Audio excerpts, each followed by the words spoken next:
નમસ્કાર વિદ્યાર્થી મિત્રો, ધોરણ 11 જીવ વિજ્ઞાન વિષય ચેપ્ટર 2 જૈવિક વર્ગીકરણ ના પાઠ 14 ની અંદર આજે આપણે એમસીક્યુ કરીશું. આગળના લેક્ચર ની અંદર પણ આપણે થોડાક એમસીક્યુ જે પૂછાઈ ગયેલા છે પાછલા વર્ષોની અંદર નીટમાં તેની આપણે ચર્ચા કરેલી. આજે પણ થોડાક એમસીક્યુ જે પીએમટી સીબીએસઈ પીએમટી નીટ ની અંદર પૂછાયેલા છે એ એમસીક્યુ અહીંયા ફરીથી જોવાના છે આપણે, એટલે ખાસ ધ્યાન આપજો અહીંયા. અને આ એમસીક્યુ વારંવાર રિવિઝન કરશો તો આ ચેપ્ટરમાંથી લગભગ થિયરી બધી જ કમ્પ્લીટ હશે તો એમસીક્યુ આવડશે તમને. અહીંયા એમસીક્યુ જોશો એટલે તમને આઈડિયા આવી જશે કે આ ચેપ્ટરમાંથી નીટની અંદર કયા પ્રકારના એમસીક્યુ પૂછાય છે. ક્લિયર વિદ્યાર્થી મિત્રો? તો ચાલો શરૂઆત કરીએ આપણે પહેલા એમસીક્યુ થી. પહેલો એમસીક્યુ, એના વિનામાં નાઇટ્રોજન સ્થાપનનું કાર્ય, એના વિનામાં નાઇટ્રોજન સ્થાપનનું કાર્ય કોના દ્વારા થાય છે?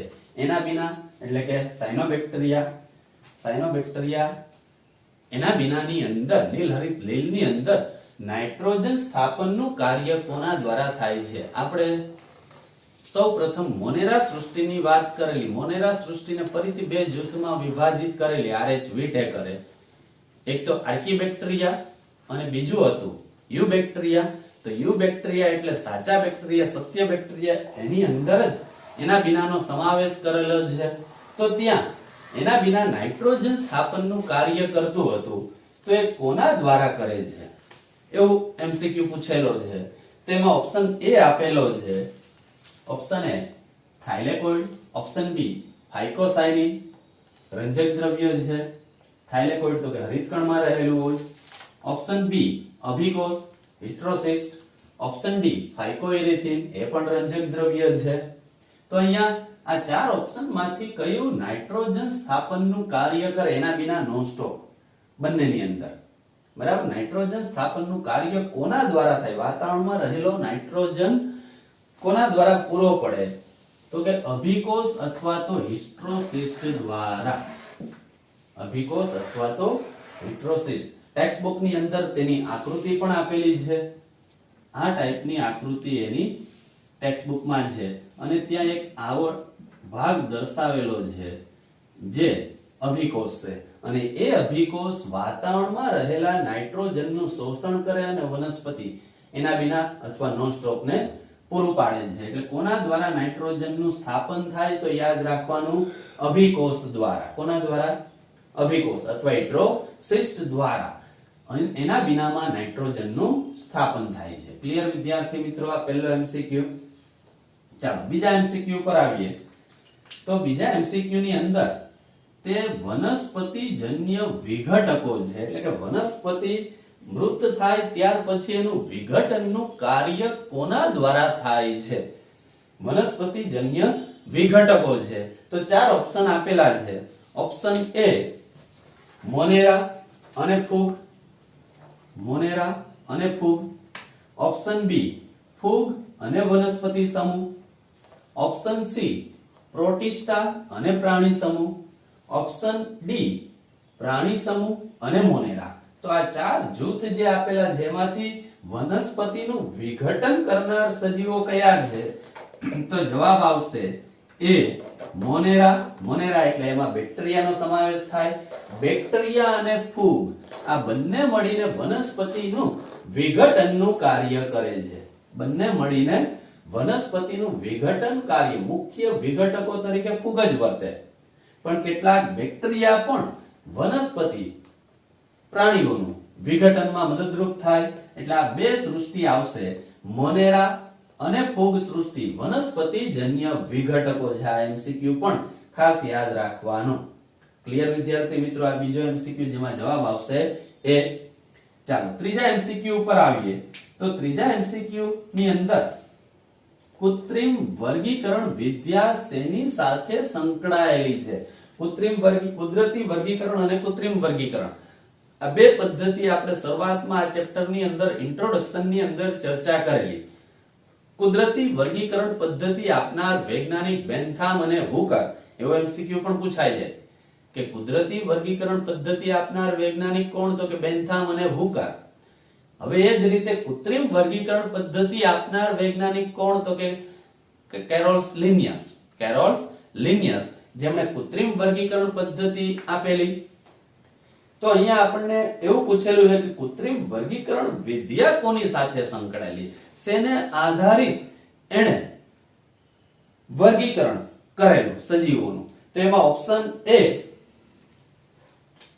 સજીવોના વસવાટ એટલે કે જે જગ્યાએ વસવાટ કરે છે, રહે છે અને નિવાસ સ્થાનના ઉપયોગને આધારે એની સાથે સંકળાયેલી છે કૃત્રિમ વર્ગીકરણ પદ્ધતિ. ઓપ્શન બી કોષ કે પેશીમાં રસાયણની હાજરી કે ગેરહાજરીને આધારે. કોષ કે પેશીની અંદર એ રસાયણ હાજર છે કે ગેરહાજર, એ મુદ્દાને ધ્યાનમાં લઈને વર્ગીકરણ કરેલું છે કૃત્રિમ વર્ગીકરણ. કે ઓપ્શન સી આંતરિક એટલે કે અંતસ્થ લક્ષણો આધારિત, આંતરિક લક્ષણો આધારિત શરીરના. અને ઓપ્શન ડી જાતિ નિર્માણમાં ઉદ્વિકાસીય લક્ષણો આધારિત. જાતિ વિકાસીય એટલે જાતિ નિર્માણ જે થાય છે એમાં ઉદ્વિકાસના લક્ષણોને આધારે કૃત્રિમ વર્ગીકરણ સંકળાયેલી છે. તો આમાંથી જાતિ નિર્માણ ઉદ્વિકાસીય લક્ષણો આધારિત તો એ નહીં આવે, એ જાતિ વિકાસીય વર્ગીકરણ પદ્ધતિ છે. આંતરિક લક્ષણો પણ નહીં આવે. કોષ કે પેશીમાં રસાયણની હાજરી પણ નહીં આવે. એટલે અહીંયા ડી સી બી નહીં આવે, માત્ર આવશે એ કે સજીવોનું કૃત્રિમ વર્ગીકરણ પદ્ધતિની અંદર માત્ર સજીવોના વસવાટ અને નિવાસ સ્થાનના ઉપયોગને આધારે જ કેરોલ્સ લિનિયસે કૃત્રિમ વર્ગીકરણ પદ્ધતિ રજૂ કરેલી. ક્લિયર વિદ્યાર્થી મિત્રો?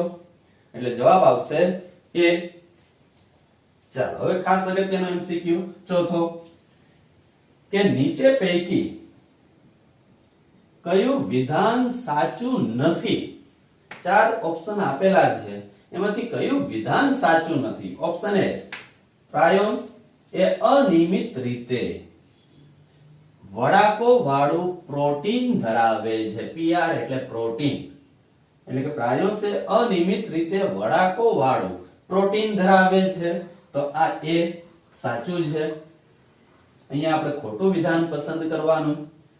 ઓપ્શન બી વિરોઇડ્સ પ્રોટીન કવચ ધરાવતા નથી, તો એમાં પ્રોટીનનું આવરણ હોતું જ નથી. તો એ પણ વિરોઇડ્સ પણ પ્રોટીન આવરણ ધરાવતું નથી, કવચ ધરાવતું નથી, એટલે એ પણ સાચું વિધાન છે.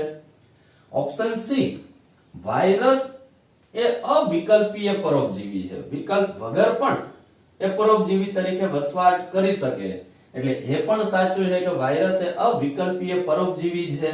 તો હવે જવાબ આવશે ડી. વાયરસ નું પ્રોટીન આવરણ એ સંક્રમણ કરનાર ઘટક છે. વાયરસનું પ્રોટીન આવરણ એ સંક્રમણ કરનાર ઘટક છે, એટલે એ વિધાન ખોટું થશે. વાયરસનું પ્રોટીન આવરણ એ સંક્રમણ કરનાર ઘટક નથી, એની અંદર રહેલા ન્યુક્લિક એસિડ જનીનનું રક્ષણ કરવાનું એ કાર્ય કરશે. એટલે વાયરસનું પ્રોટીન આવરણ એ સંક્રમણ કરનાર ઘટક છે. અહીંયા નથી હોત તો સાચું પડે, એટલે છે આપેલું છે, એટલે એ વિધાન કયું થશે? ખોટું. એટલે જવાબ આવશે અહીંયા ડી. નીચે પૈકી કયું વિધાન સાચું નથી? એટલે જવાબ આવશે ડી. ક્લિયર વિદ્યાર્થી મિત્રો? આ ચાર એમસીક્યુ. ચાલો ત્યારબાદ પાંચમા એમસીક્યુ ઉપર આવીએ. ખાસ અગત્યનો એમસીક્યુ, મહાસાગરોમાં નીચે પૈકી કયું સજીવ, મહાસાગર એટલે દરિયાની અંદર, નીચે પૈકી કયું સજીવ મુખ્ય ઉત્પાદક તરીકે જાણીતું છે? મુખ્ય ઉત્પાદક તરીકે જાણીતું છે. તો એમાં ઓપ્શન એ આપેલું છે દ્વિકસાધારીઓ, ઓપ્શન બી આપેલું છે ડાયટોમ્સ, ઓપ્શન સી આપેલું છે યુગ્લિનોઇડ્સ, ઓપ્શન ડી સાયનોબેક્ટેરિયા. તો અહીંયા દ્વિકસાધારી પણ નહીં આવે, યુગ્લિનોઇડ્સ પણ નહીં આવે, સાયનોબેક્ટેરિયા પણ નહીં આવે. જવાબ આવશે મહાસાગરોમાં મુખ્ય ઉત્પાદકો તો કે ડાયટોમ્સ છે, એટલે જવાબ આવશે બી. મહાસાગરોના મુખ્ય ઉત્પાદકો તો કે ડાયટોમ્સ જ છે.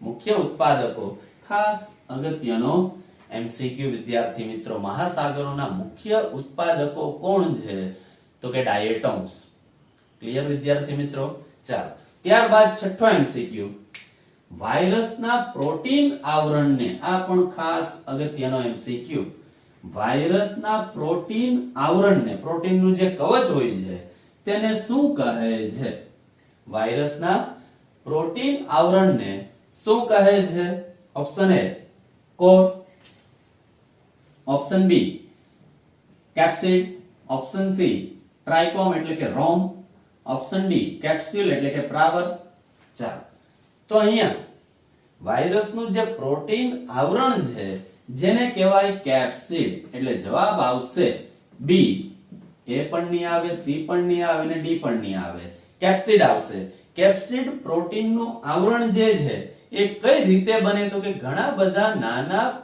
કેપ્સોમિયરના ઉપ એકમો ભેગા થઈ અને કેપ્સિડની રચના કરશે ઘણા બધા નાના કેપ્સોમિયર ભેગા થઈ અને શેની રચના કરે કેપ્સિડની એટલે વાયરસના પ્રોટીન આવરણને શું કહે છે તો કે કેપ્સિડ કહે છે ક્લિયર વિદ્યાર્થી મિત્રો આ છઠ્ઠો એમસીક્યુ ચાલો ત્યારબાદ સાતમો એમસીક્યુ કે ખોટું વિધાન પસંદ કરવાનું આવા એમસીક્યુ આ ચેપ્ટર માંથી ખાસ પૂછાય છે વિદ્યાર્થી મિત્રો નીટ ની અંદર એટલે તૈયાર કરવા 4 વિધાન આપેલા હોય એમાંથી કાં સાચું શોધવાનું હોય અથવા તો ખોટું શોધવાનું હોય છે ચાલો તો એમાં ઓપ્શન એ આપેલો છે ઓપ્શન એ ઈસ્ટ એક કોષીય છે અને આથવણમાં ઉપયોગી છે તો એ સાચું જ છે ઈસ્ટ એક કોષીય ફૂગ છે અને આથવણ આથો લાવવાની પ્રક્રિયાની અંદર સેકેરોમાઇસિસ સેરેવિસિસ ઈસ્ટ ઉપયોગી છે જે આથો લાવવાની પ્રક્રિયા કરે છે આથવણ લાવવાની પ્રક્રિયા કરે છે એટલે આ વિધાન સાચું છે ઈસ્ટ એક કોષીય છે અને આથવણમાં ઉપયોગી છે કઈ ઈસ્ટ દ્વારા તો કે સેકેરોમાઇસિસ સેરેવિસિસ જે આથો લાવવાની પ્રક્રિયા કરે છે બેકરી ઉદ્યોગની અંદર એનો ઉપયોગ થાય છે જે આથવણની પ્રક્રિયામાં એટલે વિધાન સાચું છે વિધાન બી પેનિસિલિયમ નોટેટમ ફૂગ બહુકોષીય છે પેનિસિલિયમ ફૂગ તો કે બહુકોષીય છે જે એન્ટીબોડી ઉત્પન્ન કરે છે એન્ટીબોડી ઉત્પન્ન કરે છે તો સૌ પ્રથમ એન્ટીબાયોટિક દવાની જે શોધ થયેલી છે એ આ ફૂગમાંથી જ પેનિસિલિયમ નોટેટમ ફૂગ એલેક્ઝાન્ડર ફ્લેમિંગ નામના વૈજ્ઞાનિકે એની સાથે ત્યારબાદ થોડા વર્ષો પછી બે વૈજ્ઞાનિક અર્નેસ્ટ અને ચેન જોડાઈ અને પેનિસિલિયમ નોટેટમ માંથી સૌ પ્રથમ એન્ટીબાયોટિક દવાની શોધ થયેલી 1945 આસપાસ એટલે એ પેનિસિલિયમ નોટેટમ ફૂગ બહુકોષીય છે પેનિસિલિયમ બધી બહુકોષીય ફૂગ જે એન્ટીબોડી ઉત્પન્ન કરે છે એટલે આ વિધાન પણ સાચું થશે વિધાન સી ન્યુરોસ્પોરાનો ઉપયોગ જૈવ રાસાયણિક જનીનશાસ્ત્રના અભ્યાસમાં વપરાય છે તો આ વિધાન પણ સાચું છે કે ન્યુરોસ્પોરા ફૂગનો ઉપયોગ જૈવ રાસાયણિક જનીનશાસ્ત્રની અંદર અભ્યાસ કરવામાં ફૂગ ખાસ અગત્યની છે એટલે વિધાન સી પણ સાચું જ છે તો હવે એક જ બાકી છે ખોટું કયું તો કે મોરેલ્સ અને બફેલ્સ એ ઝેરી મશરૂમ છે આ વિધાન ખોટું થશે એટલે જવાબ આવશે બી મોરેલ્સ અને બફેલ્સ બંને ખાવા લાયક ફૂગ છે ઝેરી નથી ખાવા લાયક ફૂગ એવો શબ્દ આપેલો હોત તો આ વિધાન સાચું થાત પણ અહીંયા એવું આપેલું છે કે મોરેલ્સ અને બફેલ્સ એ ઝેરી મશરૂમ છે ઝેરી મશરૂમ નથી એ ખાવા લાયક ફૂગ છે બંને એટલે વિધાન કયું ખોટું થશે ડી મોરેલ્સ અને બફેલ્સ એ ઝેરી મશરૂમ છે એટલે ખોટું વિધાન ડી થશે આ ઉપરના ત્રણે ત્રણ સાચા વિધાન થશે ક્લિયર વિદ્યાર્થી મિત્રો આ સાતમો એમસીક્યુ ચાલો ત્યારબાદ એક સરસ એમસીક્યુ ની વાત કરીએ લાઇકેન્સ ની અંદર લાઇકેન્સ એટલે લીલ અને ફૂગનું સહજીવન એટલે કે લીલ અને ફૂગનું જોડાણ જોવા મળે છે, બંનેનું જોડાણ ત્યાં જોવા મળે, જેમાં ફૂગનું કાર્ય શું, ફૂગ ત્યાં શું કાર્ય કરે છે. લાઇકેન્સમાં લીલ અને ફૂગનું સહજીવન જ છે, જે બંને વચ્ચે પરસ્પરતાનું ઉદાહરણ છે, બંનેને એકબીજાની જરૂરિયાત છે. તો એમાં ફૂગનું ત્યાં કાર્ય શું, તો કે ઓપ્શન એ લીલ માટે ખોરાક પૂરો પાડે, લીલ માટે ખોરાક પૂરો પાડે. તો આ વિધાન ફૂગને લાગુ નહીં પડે. લીલ માટે ખોરાક પૂરો ફૂગ નહીં પાડે એટલે આ વિધાન નહીં આવે. એમાં ખોરાક તો લીલ જ ફૂગને પૂરો પાડે, કેમ કે લીલ ત્યાં પ્રકાશ સંશ્લેષણની પ્રક્રિયા કરી ખોરાક નિર્માણ કરે અને ફૂગને આપે છે. ઓપ્શન બી લીલ માટે O2 મુક્ત કરે છે, તો એ પ્રકાશ સંશ્લેષણ કરતું જ નથી ફૂગ, એટલે O2 મુક્ત તો લીલ કરે, એટલે ફૂગ માટે એ નહીં આવે, એટલે ઓપ્શન બી પણ ખોટું. ઓપ્શન સી લીલ માટે વાતાવરણમાંથી નાઇટ્રોજનનું સ્થાપન કરે, તો એ પણ નહીં આવે. હવે ઓપ્શન ડી, તો કે લીલ માટે ફૂગ ત્યાં શું કાર્ય કરે, તો કે એક તો આધાર આપે લીલને, બીજું રક્ષણ આપવાનું પણ કાર્ય કરે, અને ત્રીજું શોષણ એટલે વાતાવરણમાંથી ભેજ પાણીનું શોષણ કરી લીલને પૂરું પાડે ફૂગ, અને એ પાણી ભેજ મળશે એટલે લીલ ખોરાક બનાવે, જે ખોરાક લીલ ફૂગને પૂરો પાડે. એટલે જવાબ આવશે અહીંયા ઓપ્શન ડી.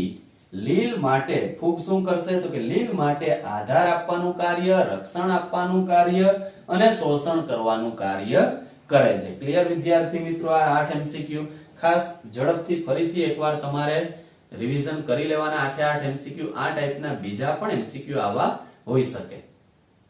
વિદ્યાર્થી મિત્રો, હવે આપણે આગળનો 9મો MCQ ની વાત કરીએ.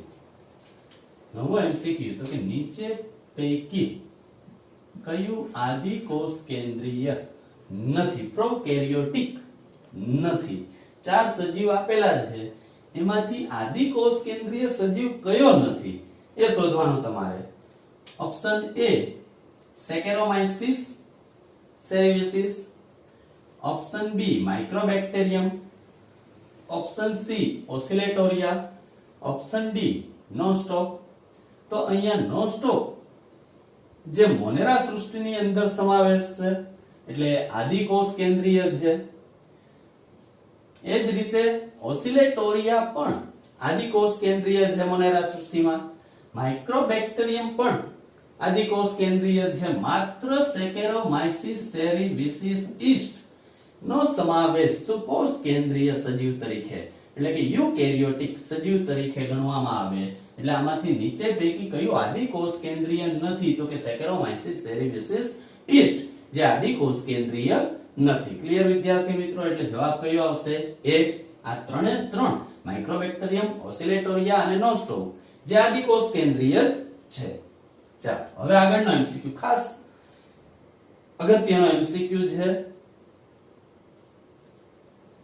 મ્યુકર બ્રેડના ટુકડા પર, મ્યુકર નામની ફૂગ બ્રેડના ટુકડા પર કઈ પર્યાવરણીય પરિસ્થિતિમાં વૃદ્ધિ પામે છે? મ્યુકર ફૂગ બ્રેડના ટુકડા ઉપર ઉત્પન્ન થાય, થોડા દિવસ સુધી જો બ્રેડ એમને પડી રહેશે રસોડાની અંદર ઘરે, તો ક્યારે મ્યુકર એ બ્રેડ ઉપર ઉત્પન્ન થાય, એને કઈ પર્યાવરણીય પરિસ્થિતિ પ્રાપ્ત થાય તો બ્રેડ ઉપર એ મ્યુકર ફૂગ ઉત્પન્ન થાય? હવે એમાં વાક્યો આપેલા છે. એ આપેલું છે કે 25 સેલ્સિયસ તાપમાન એને પ્રાપ્ત થાય ત્યારે ઉત્પન્ન થાય. ઓપ્શન બી આપેલું છે 5 સેલ્સિયસ તાપમાન એને પ્રાપ્ત થાય ત્યારે ઉત્પન્ન થાય. ઓપ્શન સી આપેલું છે 5% ભેજ પ્રાપ્ત થાય ત્યારે ઉત્પન્ન થાય. ડી આપેલું છે 95% ભેજ પ્રાપ્ત થાય ત્યારે ઉત્પન્ન થાય. ઈ આપેલું છે છાયાવાળી જગ્યાએ એ ઉત્પન્ન થાય. અને એફ આપેલું છે ઓછા પ્રકાશવાળી જગ્યાએ એ ઉત્પન્ન થાય. તો આ 6 જે છે A B C D E એમાંથી અહીંયા ઓપ્શન એના A B C D આપેલા છે, કયા ઓપ્શન આધારિત એ ઉત્પન્ન થશે એ શોધવાનું.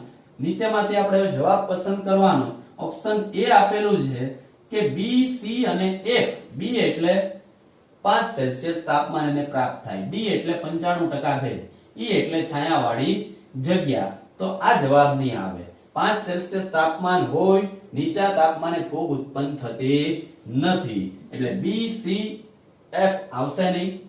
ઓપ્શન બી આપેલો છે એ એટલે 25 સેલ્સિયસ તાપમાન, સી એટલે 5% ભેજ, ઈ એટલે છાયાવાળી જગ્યા. તો અહીંયા પણ 5% ભેજ, 5% ભેજ હોય ત્યારે ફૂગ ઉત્પન્ન થાય નહીં. ફૂગને નિર્માણ થવા માટે હ્યુમિડિટી ભેજનું પ્રમાણ વધુ હોવું જરૂરી, એટલે 5% ભેજે ઉત્પન્ન થાય નહીં એટલે આ પણ નહીં આવે, ઓપ્શન બી પણ નહીં આવે. ઓપ્શન સી એ ડી અને ઈ અને ઓપ્શન ડી આપેલો છે બી ડી અને ઈ. તો અહીંયા ઓપ્શન સી ની વાત કરીએ, એ એટલે 25 સેલ્સિયસ તાપમાન, ડી એટલે 95% ભેજ, ઈ એટલે છાયાવાળી જગ્યા. તો અહીંયા જવાબ એને 25 સેલ્સિયસ તાપમાન જ્યારે ફૂગને પ્રાપ્ત થતું હોય એટલે કે બ્રેડને, ત્યારે મ્યુકર ફૂગ એમાં ઉત્પન્ન થઈ શકે. ડી એટલે 95% ભેજ પણ જરૂરી અને છાયાવાળી જગ્યા તો ખાસ જરૂરી. એટલે જવાબ અહીંયા કયો આવશે? ઓપ્શન ડી, સી, એ ડી અને ઈ. આ ખાસ યાદ રાખવાનું, એટલે આ પણ નહીં આવે. અહીંયા બી એટલે 5 સેલ્સિયસ તાપમાન ની 25 સેલ્સિયસ તાપમાન જરૂરી છે એટલે આ આવશે જ નહીં. ડી જવાબ કયો આવશે? સી. ક્લિયર વિદ્યાર્થી મિત્રો? આ ટાઈપના એમસીક્યુ પણ પૂછાઈ શકે. તો હવે બીજા તમે સોલ્વ કરી શકશો. ચાલો ત્યાર પછીનો 11મો એમસીક્યુ. એક સ્થળ પર વૃક્ષ પર લાઇકેન્સની વૃદ્ધિ સારી જોવા મળે છે તો એ શું દર્શાવે? ત્યાં વૃક્ષ ઉપર લાઇકેન ઉત્પન્ન થયેલી હોય, ઘણી બધી સારી રીતે વૃદ્ધિ દર્શાવતી હોય તો એ આસપાસનું પર્યાવરણ અહીંયા શું દર્શાવતું હોય જેને કારણે ત્યાં લાઇકેન વધુ વૃદ્ધિ પામે છે? ચાલો તો એમાં ઓપ્શન એ આપેલો છે, વૃક્ષો સારી તંદુરસ્તી ધરાવે છે. ઓપ્શન બી આપેલો છે, વૃક્ષો ભારે ભીનાશવાળા હોય છે. ઓપ્શન સી આપેલો છે, સ્થળ વધુ પ્રદૂષિત હોય છે. ઓપ્શન ડી આપેલો છે, સ્થળ પ્રદૂષિત ન હોય. તો અહીંયા જવાબ આવશે ડી, સ્થળ પ્રદૂષિત ન હોય. સ્થળ પર વધુ પ્રદૂષણ હોય તો લાઇકેન ઉત્પન્ન જ ન થાય. પ્રદૂષણ નિયંત્રક ઘટક તરીકે વર્તે છે. વૃક્ષો ભારે વિનાશવાળા પણ નહીં, વૃક્ષો સારી તંદુરસ્તી પણ નહીં, પણ એ સ્થળ જે હશે ત્યાંનું પર્યાવરણ પ્રદૂષિત ન હોય તો જ લાઇકેન ઉત્પન્ન થાય. જે વિસ્તાર પ્રદૂષિત હોય ત્યાં લાઇકેન વૃદ્ધિ પામતી નથી. અને ખાસ લાઇકેન યાદ રાખવાનું SO2 પ્રત્યે સંવેદનશીલ હોય છે. SO2 પ્રત્યે સંવેદનશીલ હોય છે. એટલે કે એક સ્થળ ઉપર વૃક્ષ પર લાઇકેન વધુ સારી વૃદ્ધિ જોવા મળતી હોય તો એ દર્શાવે કે સ્થળ પ્રદૂષિત નહીં હોય. ક્લિયર વિદ્યાર્થી મિત્રો? એટલે જવાબ આવશે ડી. ત્યારબાદ આપેલ પૈકી શેમાં કુંતલીય કેપ્સોમિયર આવેલું હોય? આપણે વાયરસની અંદર ભણી જ ગયેલા છે કે કુંતલીય આ કૃતિ સાથે કુંતલીય કેપ્સોમિયર શેમાં જોવા મળે છે? ઓપ્શન એ TMV એટલે tobacco mosaic virus. Option B અછબડાના વાયરસની અંદર. ઓપ્શન સી રિટ્રો વાયરસની અંદર. ઓપ્શન ડી પોલિયો વાયરસની અંદર. તો અહીંયા જવાબ આવશે ઓપ્શન એ, જવાબ આવશે ટોબેકો મોઝેક વાયરસ. વિદ્યાર્થી મિત્રો એટલે અહીંયા જવાબ TMV એટલે ટોબેકો મોઝેક વાયરસ કુંતલીય કેપ્સોમિયર ધરાવે છે. એટલે જવાબ કયો આવશે? એ, બી, સી અને ડી આવશે નહીં. ક્લિયર વિદ્યાર્થી મિત્રો? ચાલો હવે ત્યારબાદ 13મો એમસીક્યુ. જાતિ વિકાસીય વર્ગીકરણ પદ્ધતિ શેના પર આધારિત છે? જાતિ વિકાસીય વર્ગીકરણ ફાઇલોજેનેટિક્સ વર્ગીકરણ પદ્ધતિ શેના પર આધારિત છે? ઓપ્શન એ માત્ર ઉદ્વિકાસીય લક્ષણ પર. ઓપ્શન બી માત્ર જનનિક વલણ પર. ઓપ્શન સી બાહ્યાકાર લક્ષણો પર. ઓપ્શન ડી પર્યાવરણીય વર્તણૂક પર. એટલે અહીંયા જવાબ બાહ્યાકાર પણ નહીં આવે, પર્યાવરણીય વર્તણૂક પણ નહીં આવે, જનનિક વલણ પણ નહીં આવે. જાતિ વિકાસીય વર્ગીકરણ પદ્ધતિ માત્ર ઉદ્વિકાસીય લક્ષણ ઉપર જ આધારિત હોય છે. એટલે જવાબ આવશે એ, જાતિ વિકાસીય ફાઇલોજેનેટિક્સ વર્ગીકરણ ટેક્સોનોમી માત્ર ઉદ્વિકાસીય લક્ષણ પર આધારિત હોય છે. ક્લિયર વિદ્યાર્થી મિત્રો? ચાલો ત્યારબાદનો સરસ એમસીક્યુ. ડિટરોમાઇસેટિસ અપૂર્ણ ફૂગ તરીકે ઓળખાય છે. ડિટરોમાઇસેટિસ અપૂર્ણ ફૂગ તરીકે ઓળખાય. શા માટે? કારણ કે એ તેનું યુગ્મન જ અસમાન, તેનું યુગ્મન જ અસમાન અને સમાન ગર્ભકોષ્ઠીય ખંડોમાં વિખંડિત થાય છે. તેનું યુગ્મન જ અસમાન અને સમાન ગર્ભકોષ્ઠીય ખંડોમાં વિખંડિત થાય છે. તો આની આવે ઓપ્શન બી. તેઓ પટલ વિહીન કવક તંતુ ધરાવે છે. તો આ પણ નહીં આવે, પટલ યુક્ત હોય. Option C. તેઓ સ્વાવલંબી હોય છે, પરાવલંબી જ છે ફૂગ બધી, પોષણ માટે બીજા ઉપર જ આધાર રાખવો પડે એટલે સ્વાવલંબી નથી, એટલે એ પણ નહીં આવે. Option D. જવાબ આવશે ઓપ્શન ડી. માત્ર અલિંગી તબક્કા જેના ઓળખાયેલા હોય, લિંગી તબક્કા ઓળખાયેલા ન હોય તે બધી ફૂગને ડિટેરોમાઇસિટિસ ની અંદર મૂકવામાં આવે. આથી એને અપૂર્ણ ફૂગ તરીકે ઓળખવામાં આવે. જ્યારે એના લિંગી તબક્કા ઓળખાય ત્યારબાદ એને બેસિડોમાઇસિટિસ અથવા આસ્કોમાઇસિટિસ ની અંદર સમાવેશ કરવામાં આવશે. એટલે માત્ર અલિંગી તબક્કા જ ઓળખાયેલા હોય, આથી ડિટેરોમાઇસિટિસ ને અપૂર્ણ ફૂગ તરીકે ઓળખવામાં આવે. ક્લિયર વિદ્યાર્થી મિત્રો? એટલે જવાબ આવશે ડી. ચાલો ત્યારબાદ સરસ એમસીક્યુ. 5 સૃષ્ટિ વર્ગીકરણ પદ્ધતિમાં ક્લેમિડોમોનાસ અને મોનેરાનો સમાવેશ શેમાં થાય છે? બે આપેલા છે સજીવ. ક્લેમિડોમોનાસ તો લીલ છે, ક્લેમિડોમોનાસ અને મોનેરાનો સમાવેશ શેમાં થાય છે? વિદ્યાર્થી મિત્રો, અહીંયા 5 સૃષ્ટિ વર્ગીકરણ પદ્ધતિની અંદર ક્લેમિડોમોનાસ અને ક્લોરેલા, અહીંયા ક્લોરેલા આ બંને લીલ છે. બંને લીલનો સમાવેશ શેમાં થાય છે? Option A Protista, option B C વનસ્પતિ, ઓપ્શન બી લીલ, ઓપ્શન ડી મોનેરા.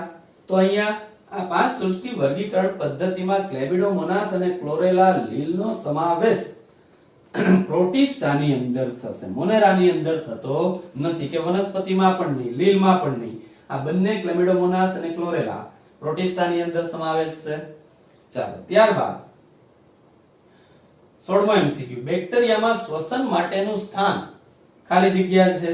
એ એપિઝોમ, બી રિબોઝોમ, સી મેસોઝોમ, ડી માઇક્રોઝોમ. તો ઓપ્શન એ એપિઝોમ પણ નહીં આવે, ઓપ્શન સી રિબોઝોમ પણ નહીં આવે, ઓપ્શન ડી માઇક્રોઝોમ પણ નહીં આવે. જવાબ આવશે મેસોઝોમ. ક્લિયર વિદ્યાર્થી મિત્રો? જવાબ આવશે મેસોઝોમ. ચાલો અહીંયા હવે ફરીથી આ એક એમસીક્યુ ની વાત કરીએ. 5 સૃષ્ટિ વર્ગીકરણ પદ્ધતિમાં ક્લેમિડોમોનાસ અને ક્લોરેલાનો સમાવેશ શેમાં થાય? તો કે પ્રોટિસ્ટા, વનસ્પતિ, લીલ કે મોનેરામાં. તો જવાબ યાદ રાખવાનો પ્રોટિસ્ટા. ક્લિયર વિદ્યાર્થી મિત્રો? નમસ્કાર.